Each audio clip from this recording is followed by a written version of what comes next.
Olá, visionários! Boa sexta-feira! Eu espero que hoje a NET colabore e a gente consiga mandar esse vídeo na sexta mesmo, né?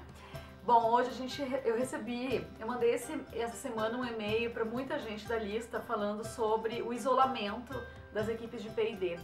E esse e-mail recebeu uma tonelada de respostas, tem muitas ideias que vocês mandaram sobre como a gente poderia resolver esse problema de isolamento, né? Porque a gente tem vários grupos da área de qualidade e quase nenhum grupo da área de P&D. Quando existe, é um grupo da própria empresa, né? Ou de algumas poucas pessoas. E tem várias ideias aí que estão rolando, estão borbulhando. Eu agradeço todo mundo que respondeu. A gente vai implementar uma ou duas ideias, vamos ver o que vai surgir daí. Mas no meio de tudo isso, eu recebi um e-mail muito legal do Marcelo de São Paulo. E ele me falou uma coisa maravilhosa, eu vou ler para vocês. Eu nunca entendi direito o que é Open Innovation.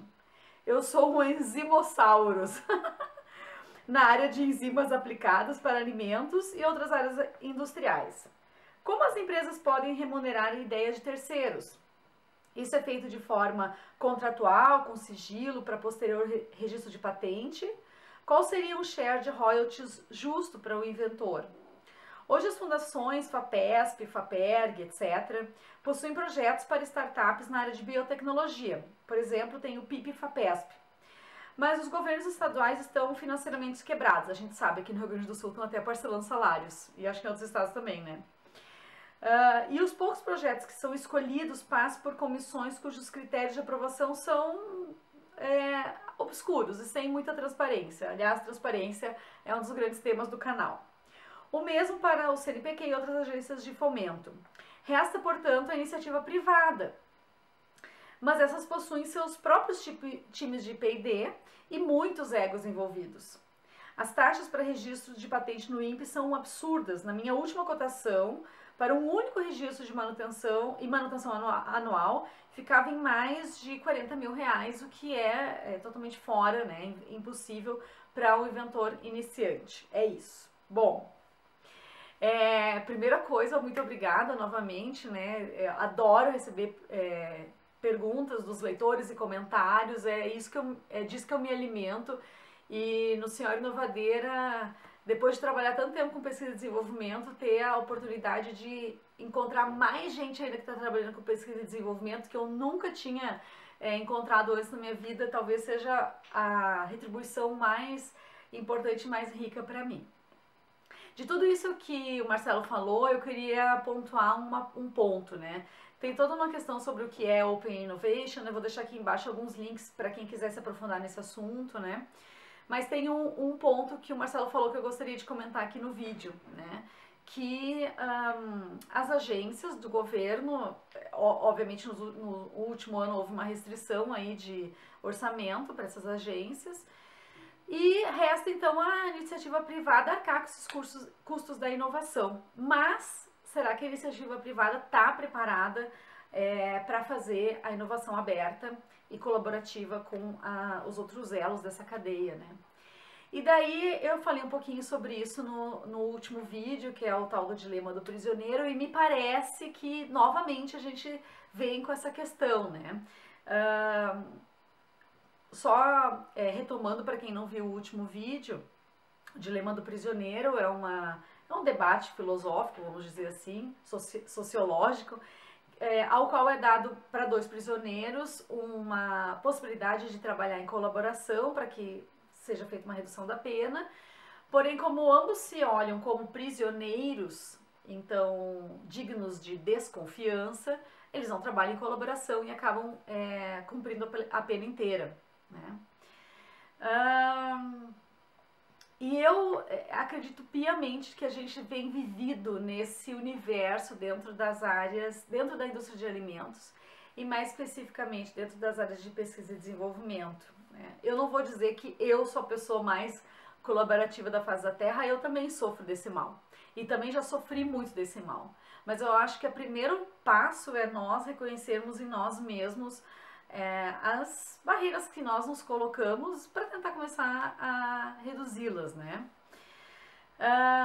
Uma das coisas que eu tenho percebido é que as indústrias que enxergam, as indústrias e as equipes de pesquisa e desenvolvimento, que enxergam o mundo sob a lógica da abundância, que eu acho que vocês já escutaram falar também, que existe a mentalidade da escassez, a mentalidade da abundância. Então, quem enxerga o mundo pela lógica da abundância, ou seja, tem para todo mundo, e se a gente colaborar, a gente consegue distribuir melhor essa riqueza, tendem a trabalhar com Open Innovation mais facilmente do que as outras, né? Trabalhar com inovação colaborativa aberta mais facilmente do que as outras. Por quê? Porque para trabalhar com inovação colaborativa, eu preciso trocar com o meu parceiro.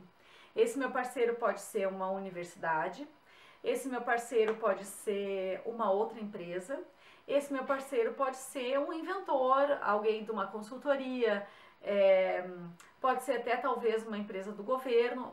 Existem parceiros para fazer inovação, e quando a gente fala de inovação, não é só inovação de um produto novo, mas muito mais, às vezes, de uma cadeia inteira de serviços inovadores para o cliente, como, por exemplo, uma embalagem diferente, uma forma de vender aquele produto ou de se comunicar com o consumidor diferente, né?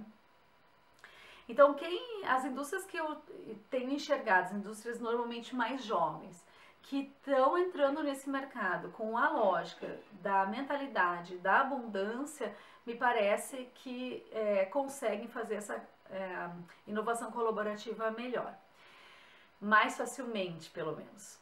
Bom, e qual que seria a vantagem da gente fazer a inovação colaborativa dentro de uma empresa? Me parece uma das coisas mais básicas e simples é a gente acelerar a entrada daquele produto no mercado, né? Então, uma das coisas mais simples, porque é uma matemática básica, de que a gente, tendo mais cabeças para pensar um determinado produto, a gente consegue fazer com que esse produto seja desenvolvido, aplicado, testado no mercado mais rapidamente. Essa é uma vantagem, assim, razoavelmente fácil de entender. A meu ver, porém, existe uma outra vantagem que talvez não seja tão óbvia quanto a primeira, que é realmente desenvolver soluções inovadoras. Veja bem, a indústria de alimentos é uma das indústrias mais antigas que existe no mundo, né? Se você for pensar que o ser humano sempre comeu, mas nem sempre andou de carro e nem sempre usou um celular ou nem sempre usou um telefone, que seja, você vai pensar que a indústria de alimentos de alguma forma sempre esteve presente. Talvez no início, lá nos homens das cavernas, nas sociedades mais primitivas, cada um fazia a sua comida, mas em algum momento algumas pessoas foram caçar ou foram plantar e algumas pessoas ficaram em casa e começaram a cozinhar para aquelas pessoas que estavam trabalhando. Aí a gente pode começar a ver os rudimentos da indústria de alimentos. Então concorda comigo que a indústria de alimentos talvez já tenha passado pelo platô de inovação há muito tempo atrás.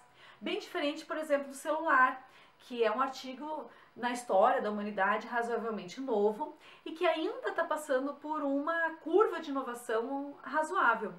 Mas se você for pensar no próprio celular, quais são realmente as últimas grandes inovações que aconteceram nesse mercado? Talvez a gente possa até se questionar se os últimos lançamentos são apenas incrementais ou realmente inovadores. Mas vamos imaginar que eu, quando estava na faculdade, então há 15, 20 anos atrás, não tinha celular. E agora eu tenho celular e muitas crianças têm celular. Então, de fato, é uma inovação que todos nós enxergamos acontecer, pelo menos quem está aí, né, com uns 20 anos pelo menos. Na indústria de alimentos, não. A indústria de alimentos já traz uma curva de inovação de muitos anos. Então, muitas coisas já foram feitas no passado. Se for pensar como surgiu a pasteurização, a esterilização, mais recentemente a pasteurização por alta pressão, a radiação, então a irradiação. Existem inúmeras tecnologias que surgiram no passado e que hoje em dia já são mais ou menos amplamente conhecidas, se não amplamente, mas pelo menos conhecidas, né? Da mesma forma, também alimentos cada vez mais processados ou alimentos prontos ou semi-prontos, que também já não são coisas assim, né, do arco da velha, não são coisas tão inovadoras hoje em dia, porque já estão disponíveis há alguns anos. Então a indústria de alimentos já tem, ela precisa inovar em cima de uma curva de inovação que já vem de milhares de anos. Quando a gente chega nesse patamar de uma certa estabilidade, de uma certa, vamos dizer assim, consolidação da indústria, se torna cada vez mais difícil encontrar possibilidades de fato fazer algo relevante. Quando eu falo de uma inovação, por exemplo, disruptiva, que é uma inovação, vou usar aqui um significado by senhora inovadeira, que é uma inovação que faz a sua empresa se destacar no mercado, no mundo, que faz você fabricar algo que só você fabrica e que as outras pessoas não têm outra chance se não importar o seu produto. Pensa nas grandes marcas que nós temos no mundo, né? Que as pessoas não têm outra chance se não importar aquele produto ou levar uma fábrica daquele produto para o país, porque as pessoas querem especificamente aquela marca. Então, quando a gente fala de uma inovação disruptiva, na indústria de alimentos isso parece cada vez mais difícil, porque a gente já está falando de uma certa consolidação desse mercado, porque as inovações já aconteceram lá no passado, as grandes inovações. Quando a gente está trabalhando em conjunto numa solução, numa inovação colaborativa, me parece que o encontro de uma solução desta natureza seja mais provável. Por quê? Porque hoje, para você realmente fazer algo que seja disruptivo no mercado, o mais provável é que você vai utilizar uma convergência de tecnologias e de ideias também. E essa convergência de tecnologia e de ideias pressupõe que você traga ideias de campos que você não havia pensado antes. Então, vamos imaginar que você tenha trabalhando com você pessoas, sei lá, dos movimentos sociais, pessoas da área de embalagens, as pessoas da área de transportes, sabe-se lá, da área de navegação, da parte de tecnologia de informação. Então, vamos imaginar que para você realmente trazer um produto robusto e com uma inovação que vá de fato mudar o jogo da sua empresa, a gente trazer colaboração de outras áreas que são talvez não tão óbvias para quem trabalha na área de alimentos, é um bom caminho. E essas pessoas podem estar dentro da sua empresa. Então, quando a gente fala de colaboração, sim, a gente também está falando de colaboração dentro da própria empresa. O que todo mundo fala, as ideias vêm de qualquer lugar, né? Qualquer pessoa pode trazer uma boa ideia, às vezes até o porteiro da empresa pode ter uma ideia para um produto daquela empresa, ou não sei, a pessoa que faz o transporte das matérias-primas ou dos produtos acabados. Isso assim, na teoria, assim, nas rodas de conversa, todo mundo fala, realmente as ideias vêm de todos os lugares. Porém, de fato, quem é que de fato dá voz para essas ideias, testa essas ideias, traz outras pessoas para suas reuniões, para os seus brainstormings, para suas reuniões de estratégia, quem de fato dá voz à diversidade dentro das suas indústrias. Então a primeira coisa, né, eu queria pegar esse comentário do Marcelo para a gente falar um pouquinho sobre essa questão do ego, depois de tudo que eu falei até agora, mas falar um pouquinho dessa questão do ego, né. Lá no passado, ser técnico, ser engenheiro de alimentos, ser cientista de alimentos, químico, engenheiro químico, veterinário, farmacêutico, sabe-se lá qual é a área aí que você trabalha na área de pesquisa e desenvolvimento, lá no passado isso era uma coisa assim realmente muito importante e razoavelmente glamurosa, né? Mas não me parece que isso seja a verdade hoje em dia, até porque cada vez mais tem canais, esse é um canal onde as pessoas podem aprender sobre pesquisa e desenvolvimento, mas existem outros canais, existem livros, cada vez mais em português, existem materiais na internet totalmente gratuitos e disponíveis para quem quiser aprender. Então, segurar o canudo hoje não é mais fator relevante, crucial para você ter o conhecimento e a experiência para chegar em determinada solução. Concordam comigo que uma criança de 9 anos hoje em dia faz um aplicativo para o celular? Pois uma criança de 9 anos pode muito bem desenvolver um produto. E um dos casos que eu posso trazer aqui para vocês reais é o projeto que eu já coloquei na página no Face e vai sair na semana que vem no post que eu vou falar sobre as palestras do TED. É um projeto do MIT que fala sobre produção de alimentos e no qual está sendo utilizado um jogo que é distribuído no mundo inteiro para fazer com que as crianças ou qualquer pessoa simule a produção de alimentos. E através dessa simulação está sendo gerado dados para reabastecer o sistema e transformar e melhorar aquele algoritmo. Então, essa questão do ego, da minha experiência, de tudo que eu vi na minha vida e de toda a minha formação, é algo que as próprias pessoas de pesquisa e desenvolvimento talvez tenham que trabalhar dentro delas, para que daí sim seja possível a gente dar voz aos colaboradores que são importantes para que a gente agregue ao nosso processo de pesquisa e desenvolvimento. Sejam eles internos da empresa, sejam eles externos, tá? Aí a gente fala sobre colaboradores externos, a gente está falando muitas vezes de trabalhar em parceria com os nossos fornecedores, né, queridos. A gente fez um vídeo no canal na semana passada sobre como a gente encontra fornecedores para pequenas empresas, né? A gente está falando de negócios bem micro mesmo, startups, que às vezes usam uma quantidade realmente muito pequena de alguns ingredientes ou de embalagens. Como é que eu trabalho com os meus queridos fornecedores em inovação aberta? Primeira coisa, a gente tem que começar, né, se despindo desse ego e abrindo o peito para receber novas ideias e às vezes ideias que estão realmente do lado oposto da mesa que você está sentando. Então, ideias que vão quebrar com o que você pensa a respeito daquele produto. Uma coisa que me parece bem simples é que, sim, a gente faz um contrato de confidencialidade, se isso é tão importante, né? Sabe-se lá se as ideias hoje têm algum valor, eu acho que talvez tenha mais valor o que é testado na prática e dá certo, mas se isso é tão importante, assinemos um contrato aí de confidencialidade. Mas talvez mais importante do que esse contrato, essa preocupação com a ideia de imaginar que a outra empresa vai roubar a minha ideia e disseminar no mercado, e que isso, olha só, faz parte do dilema do prisioneiro. Mas mais importante do que isso, seja a gente reconhecer no outro, não um fornecedor, ou que seja de ingredientes, de embalagens ou de serviços. Quando a gente está falando de fornecedor, não necessariamente, a gente pode estar falando de uma consultoria ou de uma universidade. Então, a gente reconhecer no outro e o outro reconhecer em nós um parceiro. Então, vocês conhecem alguns esquemas da tecnologia de informação, na qual a empresa, sei lá, a Apple, a Microsoft, ela se estabelece em determinado local e ao redor dela se estabelece uma série de parceiros desenvolvendo produtos para aquela empresa principal. E esses produtos vão sendo aos poucos absorvidos dentro dos aplicativos nativos, por exemplo, que entram nos celulares que a gente compra. Por que se estabelece esse tipo de relação?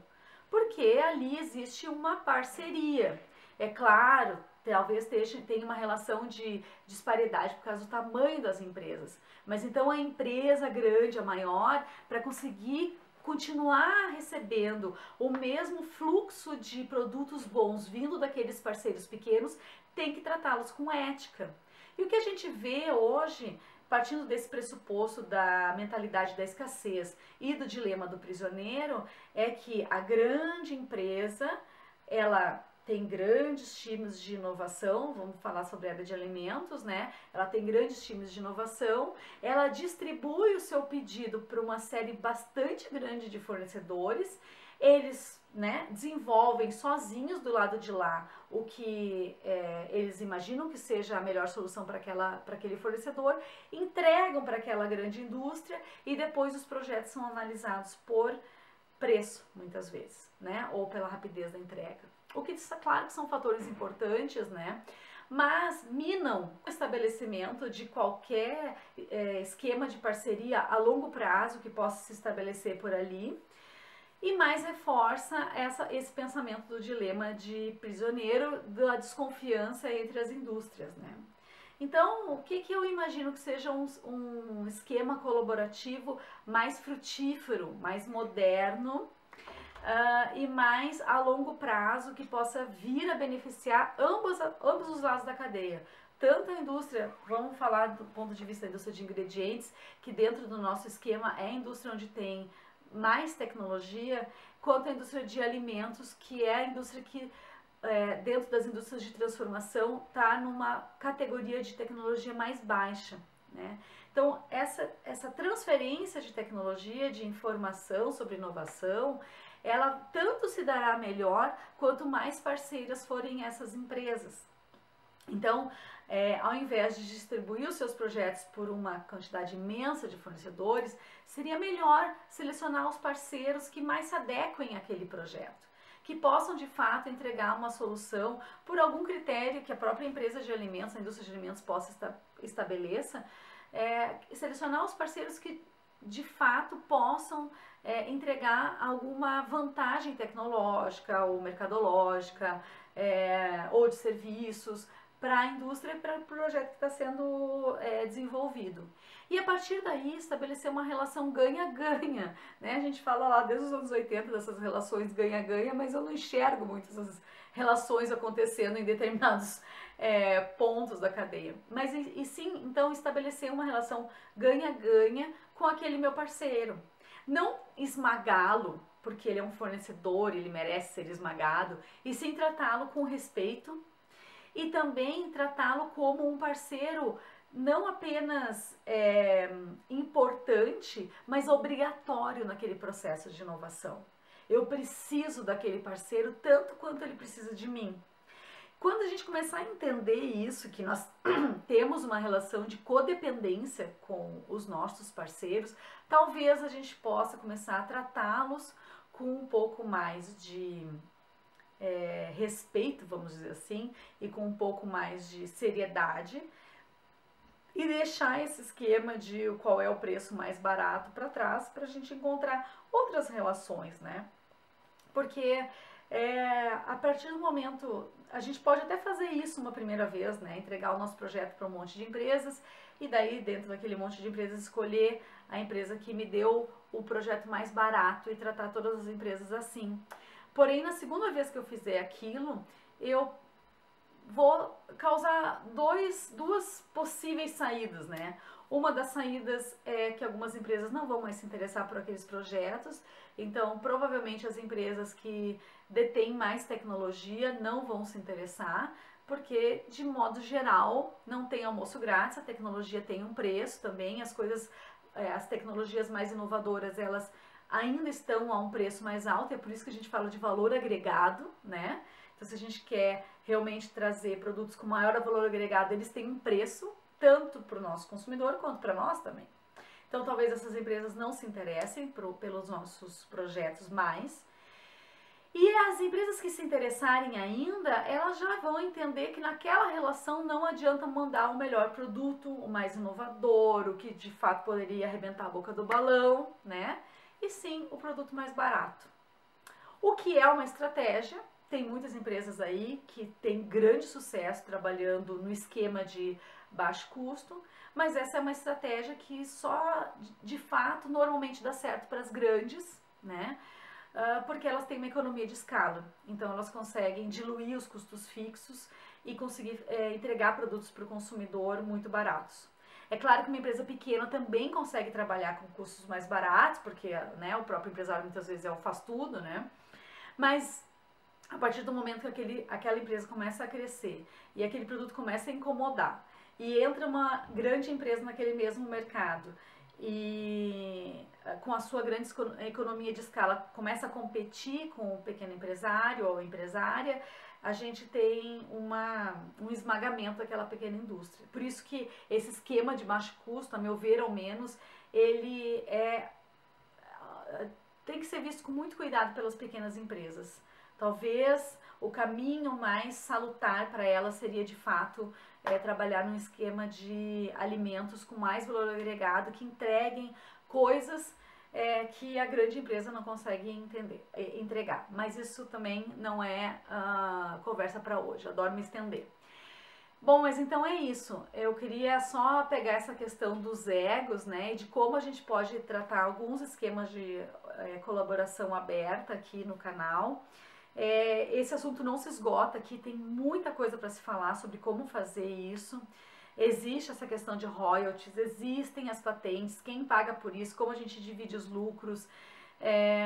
Eu vou deixar uns links aqui embaixo na descrição do vídeo, para quem quiser se aprofundar um pouquinho mais a respeito. Se vocês tiverem ainda dúvidas, me mandem, né? Eu gostaria de lembrar também que esse mês tem o Visionários Avante aqui em Porto Alegre, nos dias 26 e 27 de julho, no CC100, que é na Cristóvão Colombo, número 100, por isso CC100. E é um espaço super moderno, vocês vão adorar. E daí eu tenho duas coisas para falar a respeito desse curso que vai acontecer aqui e que tem tudo a ver com esse vídeo. A primeira coisa é que nós vamos ter a super presença do Leonardo Fagherazzi, que é o empreendedor por trás da revista Pause e Mude, que vendem nos postos da MPM. Eu convido vocês a irem nos postos e darem uma olhada nessas bebidas que concorrem com aquela bebida que é líder de mercado e que te dá asas, e que é a segunda colocada, só vende nos postos a MPM e é a segunda colocada em vendas no Brasil, no geral, né? Sendo que outras bebidas vendem em outros canais também. E ele vai falar conosco justamente sobre co-innovation. Então, se você quer ver na prática como isso aconteceu, como foi a história do desenvolvimento e da implementação dessa bebida, vem fazer o curso com a gente, vai ser muito legal. A gente tem gente de Fortaleza vindo, eu tô amando isso. Gente vindo de todo o Brasil para fazer esse curso, porque de fato ele foi desenvolvido com muito carinho para todo mundo. E a segunda coisa que quase ninguém sabe ainda, só eu, Maria do Carmo e o Udi sabemos, é que teremos um happy hour especial no dia 26 à noite na empresa do Yudi. E esse happy hour foi pensado para provocar os visionários e visionárias que estarão durante o curso Visionários Avante. Eu vou divulgar daqui a pouquinho para todo mundo por e-mail, para quem está na nossa newsletter. Não esqueça de assinar a nossa newsletter, porque é lá por e-mail que eu mando todas as informações, né, sobre as coisas que estão acontecendo no canal e no Senhora Inovadeira e nos cursos, mas vai ter um negócio super especial no dia 26 à noite, à vontade, quem quiser ir vai, não precisa, não é obrigatório, né, mas eu acho que vocês vão amar total o que a gente está preparando para vocês no dia 26, esse happy hour, que vai ajudar a gente a fazer uma integração aí e formar mais grupos de P&D. Então, se você gostou desse vídeo, se você tem comentários sobre inovação colaborativa e aberta, deixa aqui embaixo no canal seus comentários, eu vou adorar responder. Também curte o vídeo, se inscreva no canal da Senhora Inovadeira. E semana que vem vai sair um post sobre as minhas palestras preferidas do TED, quando a gente fala em inovação de alimentos. E eu gravei essa semana uma entrevista, faz tempo que eu não faço entrevistas, não é? Fiz uma entrevista com a Carinha essa semana, só que escrita, e eu publiquei. E a semana eu fiz uma entrevista com uma pessoa muito especial, mas assim, especial além da conta, aqui de Lajeado, que é a Bianca Trevisol, empreendedora de duas empresas, que é a Vovó Faz Bolo e a Mi. E vocês vão amar a entrevista, eu tenho certeza absoluta. Fica aí, eu vou publicar essa entrevista provavelmente daqui umas 2 semanas, porque a pessoa faz tudo ela mesma, então eu tenho que editar esse vídeo, porque deu quase 2 horas de entrevista, a gente tem que dar umas cortadas e também dar umas apagadinhas dos erros, né? Mas fica aí com a gente que vai vir algumas coisas muito bacanas no canal aí pela frente. E não se esqueça de fazer a sua inscrição no Visionários Avante. Eu quero te conhecer, quero ir lá pensar em inovação com vocês. A gente tem uma programação muito especial, tá bom? Um beijo para todo mundo, bom final de semana. Adoro os comentários que vocês me fazem. Me mandem e-mails no contato@senhorainovadeira.com.br. Deixe comentários na página, se inscrevam aqui no canal do YouTube. Tchau!